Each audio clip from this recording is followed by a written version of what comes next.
Happy Tuesday. Welcome to Connection. We're going to begin with our prayer of surrender and then on to our today's devotion. Spirit of truth, carry me where you will. Bring to me what you will. Take from me what you will. Awaken in me what you will. The Christ man is around me. The Christ mind is in me. The Christ power flows through me. And the Christ mystery exists as me. I believe it. I perceive it. And now I receive it. I am surrendered. Amen. And so it is. We're going to talk today about spiritual GPS, our internal navigation system. So here's our affirmation, and we're going to be able to tell right away that my brother wrote today because it is a rather lengthy affirmation, but it's a good one. Here we go. Today, I am at peace with my internal navigation. I am in the body, but not at home in the body. My spiritual global positioning system is greater than my physical senses. I am present with my navigation when I am fully awake to my spirit and when my sense is greater than my see. My saying is greater than my seeing, and my knowing is more powerful than my hearing. All right, so what is spiritual GPS? What is he talking about here? He says this innate internal navigation is also known as intuition, premonition, inner knowing, gut feeling, the inner voice, or a still small voice, as is referenced in 1 Kings 19:12.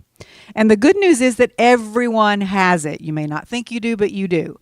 We are all equipped with an internal guidance system that warns us of danger and confirms deep knowings.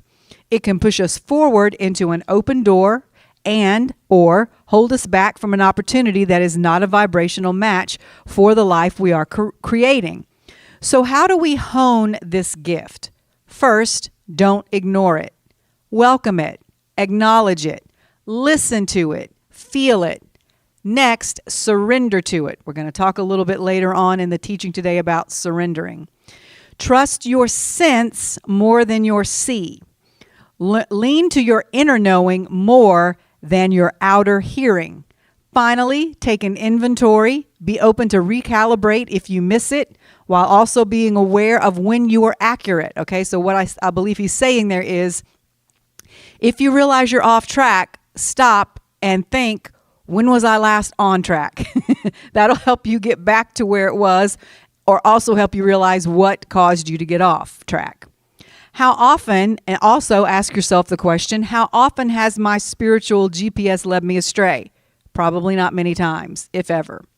Before long, you will notice that you have sharpened a skill and developed a gift capable of saving your life and bringing abundant life. So we're going to talk about that today as well, too, about how we develop or cultivate a specific skill. We will get to that all in a moment, but right now we're going to pray our ending prayer. Omniscient mind, awaken in me today my internal GPS. I am ready to listen and willing to follow. Amen. All right, we're going to begin today with some quotes, okay? The first one is, growth is painful. Change is painful. But nothing is as painful as staying stuck somewhere you don't belong, or where you no longer belong, where you once belong, but you've outgrown it. I added that part. Next, keep the faith. The most amazing things in life tend to happen right at the moment you're about to give up. Next, stay committed to your decisions, but stay flexible in your approach. Next, always chase your dreams instead of running from your fears. In other words, it's okay to run, but just make sure you're running in the right direction, or it may be the same direction, but just with the right motivation. Don't run away, it's saying, from the things you fear. Instead, in your mind, think of running to your dreams. We're going to talk about dreams a little later on. Next, this one's by Walt Disney. All our dreams can come true if we have the courage to pursue them. All right, so that's interesting. If we have the courage, there's the condition. If we have the courage to what? To pursue them, to follow them. You can have a lot of dreams. If you don't take the action to follow them, they're going to remain dreams. Next, by Paul Valery, the best way to make your dreams come true is to wake up. And lastly, from Richard Bach, you are never given a wish without also being given the power to make it come true. You may have to work for it, however. All right. So those are just some inspirational quotes. And obviously today we're going to talk a little bit about dreams, not the kind you have at night, but the kind that you have for your life, for your future. Dreams are wonderful, and it's never too late to have a new one. I don't care how old you are. It's never too late to begin a new dream. But sometimes they do take a little time to come to fruition. And that is a problem. That's become a problem in this day and age because we have become a culture which demands instant gratification. I watched a video yesterday about the topic of delayed gratification, which is the opposite from instant gratification, which is a skill, like we've talked about in the devotion. Delayed gratification is a skill that can be learned. And I'm going to read to you a little bit from that video, but first I want us to say our connection affirmation together. I allow perfect peace in my body. Perfect health in my body. Perfect peace in my mind, perfect unconditional love in my heart, and the perfect divine timing of spirit to guide my life in thought, word, and deed. Amen. So the gentleman that was narrating the video started by saying this: we are currently in the middle of a pandemic, but I'm not talking about one of sickness or a specific virus. I'm talking about an attention span epidemic. Every day, we are losing more and more of our ability to simply focus for an extended length of time. With the rise of the internet, including video games, social media, and online shopping, people have become reliant on the dopamine rush of instant gratification. Indulging every little urge that hits our brain is becoming harder and harder to manage. This trend is ultimately unsustainable and is already known to cause depression and anxiety. It also shows no sign of stopping anytime soon. So, why is this true? Because it's become so easy to get things now. I'm going to tell a little story that might illustrate what I believe the man in the video was talking about a little bit. The reason it's so hard for us now, or harder now, for us to manage our impulse control than it used to be is it wasn't so easy years ago to get these things. Or it was. I remember I was sitting around a table one night with a bunch of pastors after a service of a conference, and it's kind of funny. This one pastor kind of, you remember Sunday I talked about sometimes you just have to go pow and pop somebody? Well, this pastor popped this other pastor because they were talking about this one pastor was really getting down and being negative about a certain other pastor who had recently been in the news for cheating on his wife. And I just can't understand why a man of God would do that or this and that. And he went on and on and on. Well, this particular pastor who was, how shall we say it, not that physically appealing. And so this other pastor looked at him and said, well, it kind of, you can't, it's really easy to pass those opportunities up when you don't have them. In other words, he was saying, nobody's coming after you, buddy. So it's easy for you to never cheat on your wife because nobody else wants you but her. And everybody, you know how everybody at the table kind of wanted to do that thing little kids do, like, ooh, but nobody did. But the guy kind of shut up about it, because that's true. It's like, it's really not temptation unless you actually have the opportunity to do it. If you don't have the opportunity to do it, it's easy to say no. But if it's right there, if the piece of chocolate cake is right there on a plate in front of you, it's a little bit harder to control your impulse. And that's the point he was trying to make. So, sidetrack. So, remember when we used to have to physically go to stores, store after store sometimes, looking for one specific item?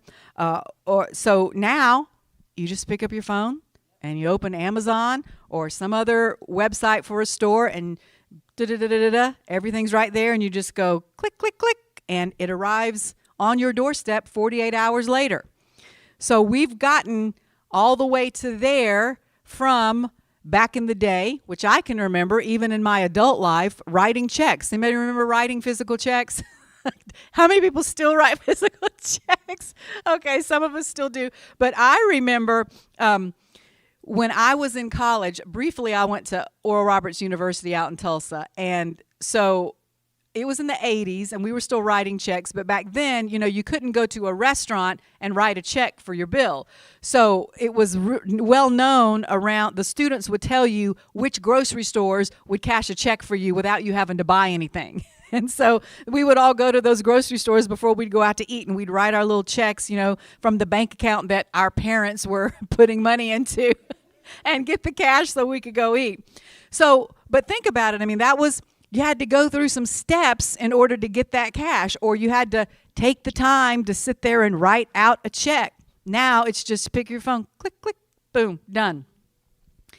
And so there are so many more examples that I could give, but I won't take the time. The point is, all of this advancement that has made our lives easier on one level has had the unintended consequence of creating another issue, which is what this man is talking about: our addiction to just having what we want when we want it, instant gratification. And I know some of you are now saying, that's not me. I don't have that kind of money. I just can't get on Amazon and order anything I want. Fair enough. But there are other ways other than buying things that we feed this instant gratification dopamine addiction. How about social media? Okay? Most of us actually carry this little device around in our hands. Maybe it's not in our hand all the time, but it's usually in our purse or in our pocket. It's become the norm for your phone not to be out of just to be in arm's reach of you. And we can pick it up at any moment and call somebody if we want to talk. You remember when you had to be at home or in an office building with a landline in order to call somebody? Or if you were driving and you needed and you just had to make a phone call, you had to get off the road and find a payphone and have a quarter. I remember when phone calls were a dime. Who remembers when phone calls were a dime? And then they went to a quarter. But if you didn't have a quarter, then you had to try to call collect and see if they would pay for the call. So that's not the case anymore. We can have a conversation on our phone while we're driving. We can even have a conversation on our phone when we're flying in an airplane. Who would have thought that in, I guess, the span of 30 years, all that has happened? So not just that, as they say on the commercial, on the infomercials, wait, there's more. Maybe you don't want to talk to anybody on the phone, but you're bored. You're bored. So instead of going into meditation or using your imagination or reading a book, you can just pick up that phone and open Facebook or YouTube or Netflix or Instagram and instantly lose yourself or distract yourself or entertain yourself just like that, 24/7. So that's where our technology is. But our brains and our bodies have not quite caught up yet. As was pointed out in the video I just read from, it's causing depression and anxiety in many of us, and we're not making the connection to that being the cause of it. We are not making the connection between our extreme ease of access to indulge every little impulse we have as soon as we become aware of it with this extreme dopamine addiction and the doing that, what feeding that repeatedly creates in us. There's something innate within humans that wants to work. Now, a lot of people would laugh at that and say, not me, but even lazy people. I consider myself a fairly lazy person. But even I value work. And it's just a fact that if you work for something, you value it more than if it's given to you. Why that's part of human nature, I don't know, but it is. We want to feel like we have earned things. And when the effort required to gain those things, whether it's physical things or emotional, like in relationships, when that effort, when the requirement for that effort is lessened, then we feel depressed and we don't know why. So I'm going to pivot back now to the topic of our dreams, our goals. Rarely does a lifelong dream or goal that you have just fall into your lap with immediately or with no effort. It happens, but it's rare.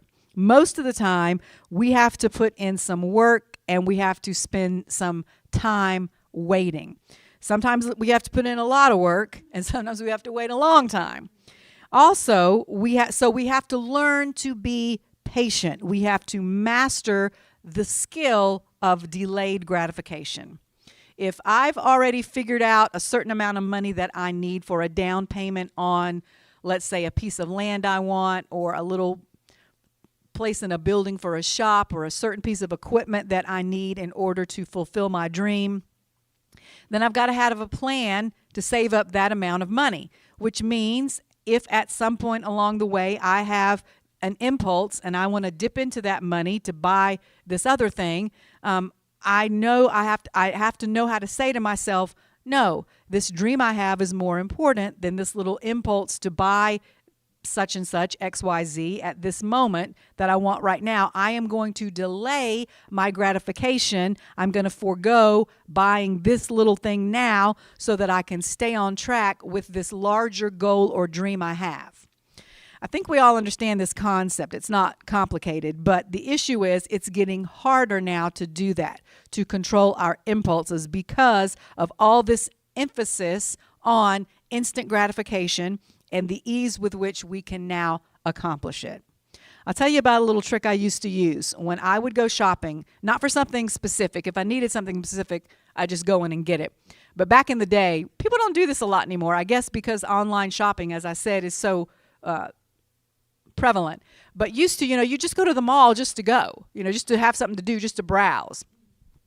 So when I was younger, in my 20s, and when I first got married and I was trying to watch my money, I had a little trick I would do. I would take my purse and I would put it in my trunk and I would go in the mall. That way, if I saw something I liked, which I would always, you're always going to see something you like. And if you've got your purse right there with that little credit card, it's just boop, boop. But if you got to walk all the way back out to the car, open the trunk, get your purse, all the way back to the store, then you have to go through that process of, do I really want this that badly, or can I just skip it today? And 9 times out of 10, I would say, I'm just going to skip it, especially if it was hot summertime. I was not going to walk all the way back out in the parking lot and get my purse to get the money to get it. So that's just one little trick I used to use to cultivate this skill within myself for delayed gratification. So it takes a little more effort now that we live in this era of one-click shopping and constant distraction. We still have the ability to focus. We just have to try a little harder in order to do it. I want to revisit now 2 sermons preached years ago by my Uncle Earl to illustrate this point. Over the course of my life, I must have heard him preach thousands of sermons. But some of them just really stick with me, and these 2 always stuck with me, and they're both about dreams. One was the story of Joseph, not the father of Jesus, but Joseph, the coat of many colors, that Joseph. And I think it was called, he entitled it Dream Another Dream or Dare to Dream Again. It was something like that. And the other one was about the story of Samson. And the title of that sermon was, And His Hair Began to Grow Again. If you've been here a long time, you may remember these sermons, but I'm going to briefly go over them again because I loved both of them. So I'm going to go through them and just hit the highlights the points he made that as I remember them as it relates to our dreams. The first one is about Samson. This is in the book of Judges, beginning in chapter 13, we find the story of Samson. And I'm going to paraphrase it because it spans several chapters. It would take too long to read the whole thing. There was a woman who is only known in the Bible as the wife of Manoah, who was barren, which was considered almost a fate worse than death back in those days. If a woman could not have a child, she was considered damaged or not worth very much in those days. So one day, she wanted a child. It was her dream to have a child. And one day, an angel visited her and told her she was going to have a son, and that if she would eat only kosher or blessed food while she was pregnant and have no strong drink, and after he was born, if she would never cut his hair, then God would be with him in a special way, and he would become a Nazirite, which meant dedicated to God from the moment of his birth. So she did these things. She had the baby. She never cut his hair. And true to the angel's word, Samson was given superhuman power. He had the ability to perform these great feats of strength, and he became the leader of the Israelites for some 20 years. So it seemed that her dream had come true and had been fulfilled. But as we all know, sometimes dreams do not always go according to plan. While Samson was the leader of the Israelites, he had many difficulties. He was almost always in constant conflict with a neighboring tribe of people called the Philistines. So when it came time for him to get married, instead of marrying a good Jewish girl like his parents wanted him to, he fell in love with a Philistine girl. And somehow this marriage got arranged, or so he thought. When he arrived at the house to get his bride, much like the story of, remember the story of Jacob? And this used to happen a lot, I guess, in the Bible.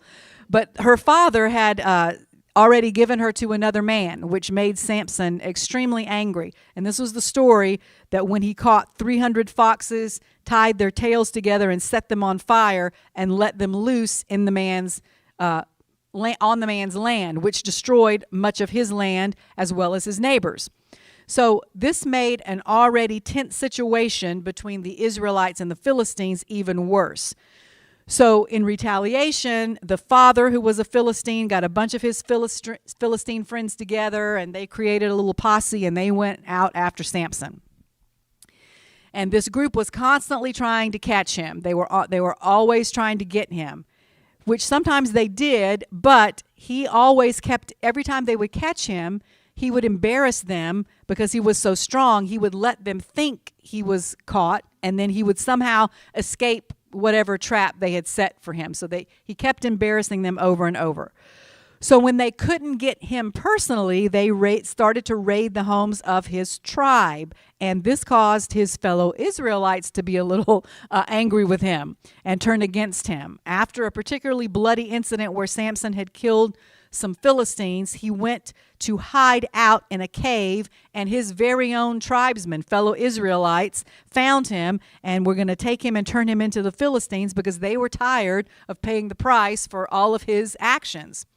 So they led him away, bound in ropes, to hand him over to the Philistines. But just as soon as they entered the town, he broke the ropes and picked up, this is another famous story in the Bible, the jawbone of an ass, it said, and killed another 1,000 Philistines. So Samson was a mess. Samson was, he was a piece of work. So the Philistines really hated him now. And when they found out he had fallen in love with another Philistine girl, her name was Delilah, they went to her and demanded that she find out what the secret of his great strength was. And she, being a good and loyal Philistine, said she would do this. So she would work her little feminine seduction on him and get him. But at first, he was smart enough that the first couple of times she asked him, he would lie to her. And he would tell her, like, if you tie my hands with wet ropes, I won't be able to get out. So she would do it, and then he would get out and laugh at her. But finally, he told her the truth. He said, if you cut my hair, that breaks my covenant with God, and I will lose my strength. So she caught him asleep one day and cut his hair, and it was all over for Samson. The Philistines were able to capture him, and when they got him, they gouged his eyes out and put him in prison, where he was chained to a millstone like a mule or a donkey, and all he did all day was walk round and round, pushing that bar on the grindstone, grinding the mill for them. So they had a feast to celebrate the fact that they had finally caught the great and mighty Samson and brought him down. And during this feast, which was held in their main temple, they sent for him to bring him to the temple so that they could publicly humiliate him. They sent a little child, a little boy, to get him. And so there was the mighty Samson being led into this big temple by a child, and they were all laughing at him. But what they didn't realize, it apparently had taken them a while to get this feast together, because while he was in prison grinding the mill, guess what? His hair grew back. And so subsequently his strength returned. So as we know, the story ends when he asks the little boy to lead him to the two main pillars of the temple.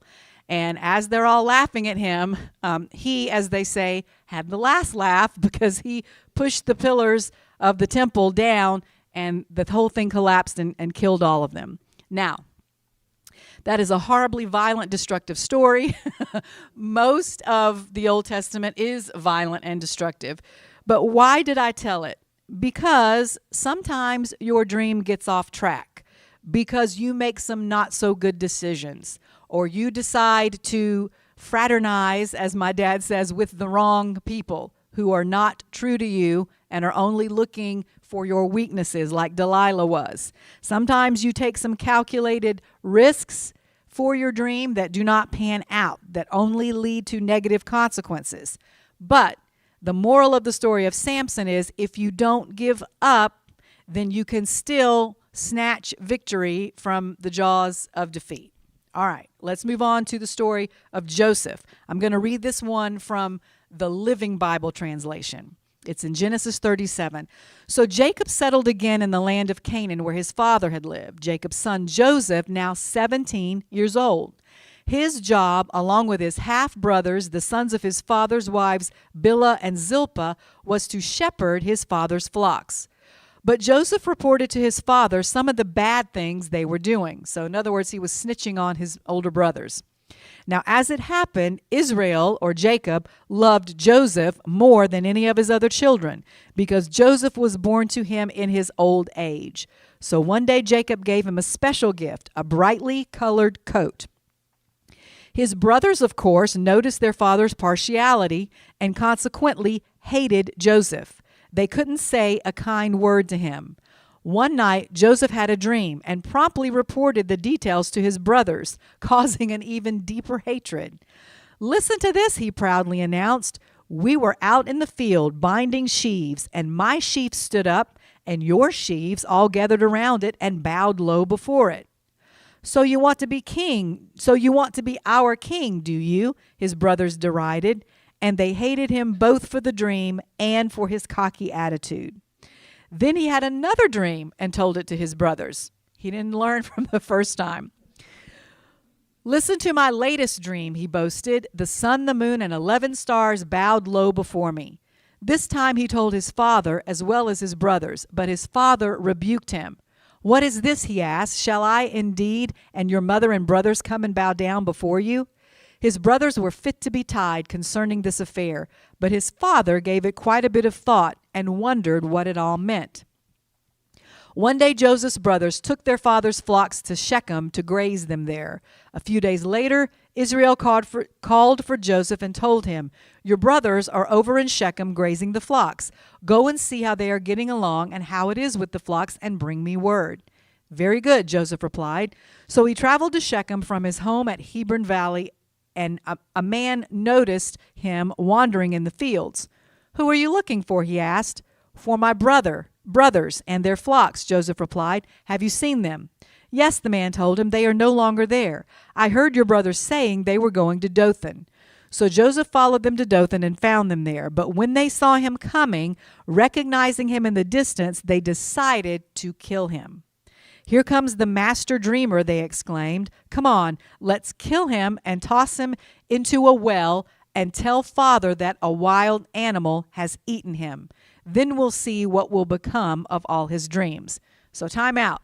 There's also always going to be people who do not want you to fulfill your dreams for one reason or another, whether they're jealous or they don't have a dream of their own, whatever.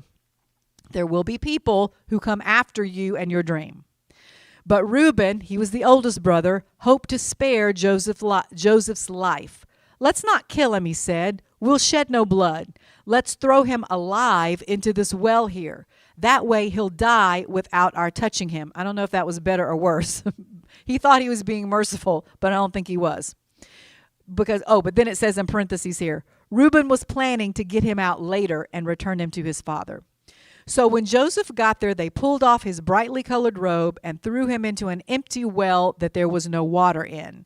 Then they sat down for supper. Suddenly they noticed a string of camels coming towards them in the distance, probably Ishmaelite traders who were taking gum, spices, and herbs from Gilead to Egypt. "Look there," Judah said to the others. "Here come some Ishmaelites. Let's sell Joseph to him.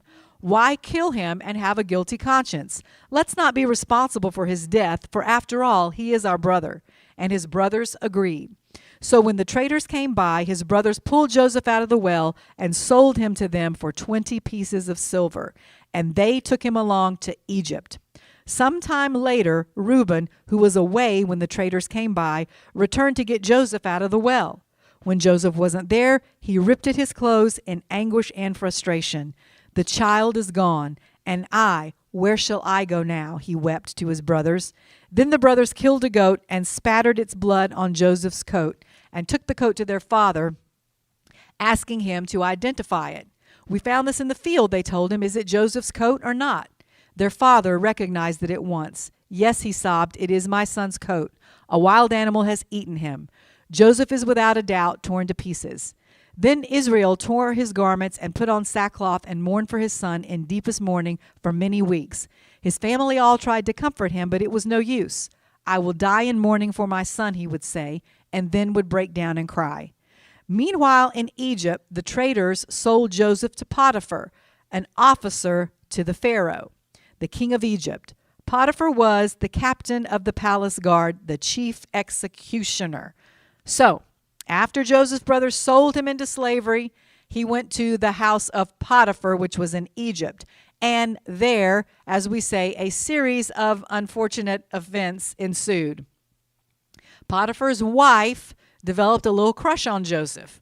But when he refused her romantic advances, she got upset and she lied and told her husband that he had attacked her, that Joseph had attacked her and raped her, which landed him, of course, in jail. But he was granted favor with the head of the jailer because he was such an extraordinary person, and soon he had, as a prisoner, been given the administration of the entire prison. One day, a baker and a butler got arrested for something and became fellow inmates of Joseph's, and each of them had dreams which Joseph was then able to interpret. So they always remember this. So they served their time, they got out, they went back to the house of Pharaoh's household. One night, Pharaoh had a dream, and none of his wise men could interpret it.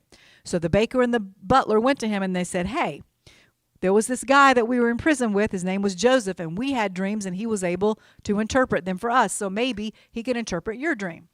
So Pharaoh had them go, release Joseph, bring him to his household, and he interpreted the dream, and Pharaoh was so impressed that he kept him there as a member of his household, and he actually became a very trusted advisor of the Pharaoh's and his right-hand man. He was known as the governor of Egypt, sometimes even standing in the Pharaoh's stead with the people. So the interpretation of Pharaoh's dream had been that there would be 7 years of plenty, followed by 7 years of famine. And Joseph told him that he should store up some extra food in the time of plenty so that they would have some when the famine came, that they could feed. And so Pharaoh said, "Okay, I believe you." And he put Joseph in charge of the whole operation. So while Joseph's brothers and their families, when this famine hit, Joseph's brothers all were starving because of the famine. So they started to travel to the Pharaoh's house to beg for food. When they got there, they bowed down to the governor. Okay? Not knowing it was their long-lost brother whom they had sold into slavery years ago, who told them that one day he had had a dream they would bow down to him. He knew, and it came true. So the point is, it isn't always easy. It is not always a smooth road to fulfilling your dream. Sometimes it might involve some delayed gratification. So what do you do when you find that your dream is at a standstill, or when you run into some obstacles along the way? Just like Joseph and Samson, you have to let it go for a while. You have to let that dream go for a while. There's a saying I heard one time that I thought it was interesting. And you know how I love words and word play. And this is an easy way to remember this. The saying is, what you cannot alter, spelled A-L-T-E-R, which means change, you must put on the altar, A-L-T-A-R, or give it up, surrender it. It just seems to be a universal law that sometimes you have to completely let go of something. You have to give your dream up in order to get it back. So now you might ask, to what degree do you have to let it go, or for how long? Good question. I don't know. The answer is going to be different for each of us, but we all must be willing to completely let it go, whether we actually have to or not. Who remembers the story of Abraham and Isaac? Now, again, this is one of those horrific Old Testament stories that as a parent, when we're little and we're in Sunday school, they just tell us these stories and we just think, oh yeah, blah, blah, blah, blah, blah. But then when you grow up and you think, wait a minute, Abraham went up the mountain knowing he was going to kill his son? It's like, and he worshiped a God that he thought would tell him to do this? It's a horrible story. But the point is this. Sometimes if you have to be willing to kill something or to let something go, to let something die, but then when God sees you're willing, you don't have to. Now, I'm not saying that there's this God up there making those decisions. I don't know. Again, sometimes, though, it just seems to be that universal law that in order to gain something, sometimes you have to be willing to let it go. What's that old saying? If you love something, set it free. If it comes back to you, okay?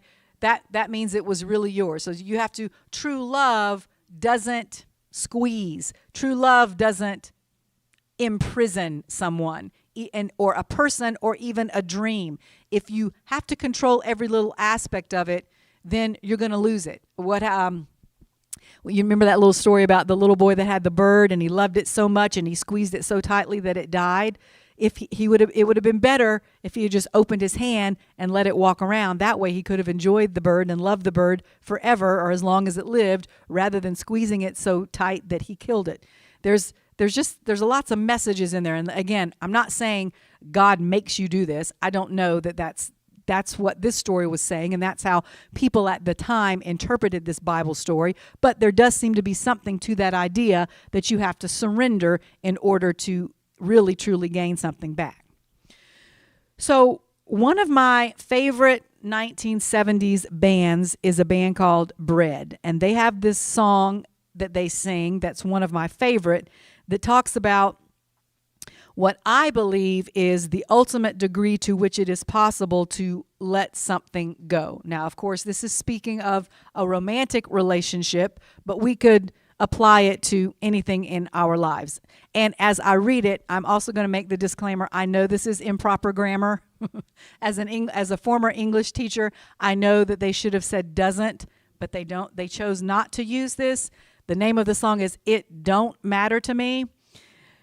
I don't know why they did that, but these are the lyrics. It says, it don't matter to me if you really feel that you need some time to be free. Time to go out searching for yourself, hoping to find. And then he doesn't end what it is hoping to find. It don't matter to me if you take up with someone who's better than me, because your happiness is all I want for you to find your peace of mind. Last verse. And it don't matter to me if your searching brings you back together with me, because there'll always be an empty room waiting for you. Excuse me. An open heart waiting for you. Time is on my side because it don't matter to me. Now, that, my friends, is truly letting go. He's saying, if you need time, I'm good. If you find someone else that makes you happier than I do, I'm good. If you decide to come back to me, there'll always be an empty room and an open heart. I'm good. All I want is for you to be happy. And then he says, time is on my side. Why? Because it doesn't matter to me. Okay, remember we talked about you can't threaten a person with death who's not afraid to die. You can't threaten a person with failure if they're not afraid to let something go. It's the same principle. When you can let your dream go to that degree, then you're in Jesus level territory. Then you're in not my will but thine territory. That's not always required to achieve your dream, but sometimes it is. And sometimes we don't necessarily feel like we're failing, but just that we're not making any progress day after day, as I'm sure Joseph felt many times during his years in slavery and then in prison. Okay? He thought, this is never going to happen. My dream is never going to come true. But it did eventually. And sometimes that's just an illusion. You know how when you're in a car and you're traveling, like you're in two lanes and you're traveling at the same speed as the next car, and then they start going faster, and it feels like you're going slower, but you're not. You're going the same speed. They just sped up. Or have you ever done this? You've been parked, and then the car beside you backs up, and you kind of go, because you think your car's rolling, but it's them that's moving, not you. Okay, so that's the kind of illusion this is talking about, and that's why your vision is in comparison to another thing that is also moving. So that's why when it comes to dreams, it is best not to compare your progress with anyone else's. And when you feel like you're at a standstill, making no progress, one thing you can do, sometimes the only thing you can do, is what is called the next indicated thing. So years ago, I saw a little clip from Tracy Ellis Ross, who I follow on Instagram, and she said this about this, and I love this. She said, I have such a tendency to compare my insides with other people's outsides. I don't know if you do that too, but sometimes I think I'm the only one that's feeling the way I'm feeling. When I'm feeling like that, I like to use the expression that I call the next indicated thing.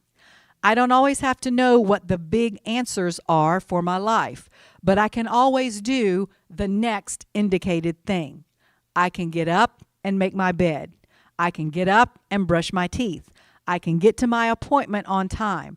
I can put gas in my car. I'm not really big on pushing through, but I am really big on walking through anyway, on showing up, not pretending I'm not afraid, not pretending I'm not sad, but not letting that be the thing I lead with.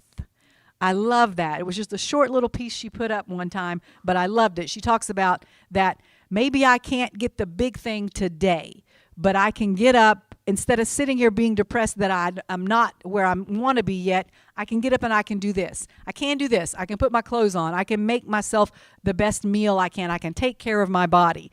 I can do little things along the way to the big dream. I've also heard about this game where there are stepping stones that don't light up until your foot gets right over one. And so what that would suggest is sometimes you have to step out in faith before you know that there's going to be something underneath you. And as you step out, as you step, it lights up.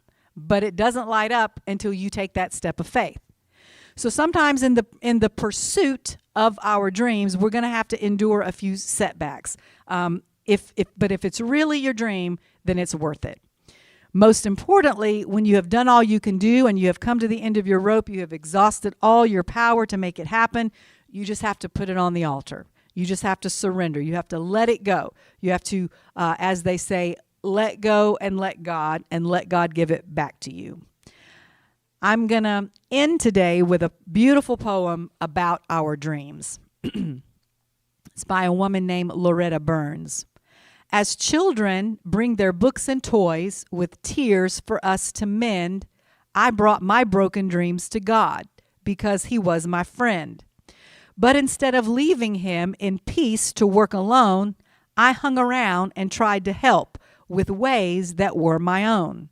At last I snatched them back and cried, "How can you be so slow?" "My child," He said, "what could I do? You never let them go." So, as we've said before, the ultimate control, for whatever reason, is in complete surrender. It is a paradox, but that doesn't mean it's not true. Amen? Amen.